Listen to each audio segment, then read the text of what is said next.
দিনটা ছিল 10ই মুহররম। ইউসুফ আলাইহিস সালামকে শতটা ভাইরা কুয়াতে নিক্ষেপ করে দিলেন, আল্লাহর হুকুমে আল্লাহ পাক হেফাজত করলেন। ও দিনটা ছিল 10ই মুহররম। ইউনূস আলাইহিস সালামকে মাছের পেটে চলে গেল, আল্লাহ হেফাজত করলেন। ও দিনটা ছিল 10ই মুহররম।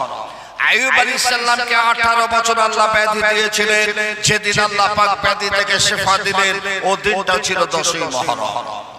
যেদিন ইমাম হুসাইন হুজুর শহীদ হলেন, ও দিনটা ছিল 10ই মুহররম।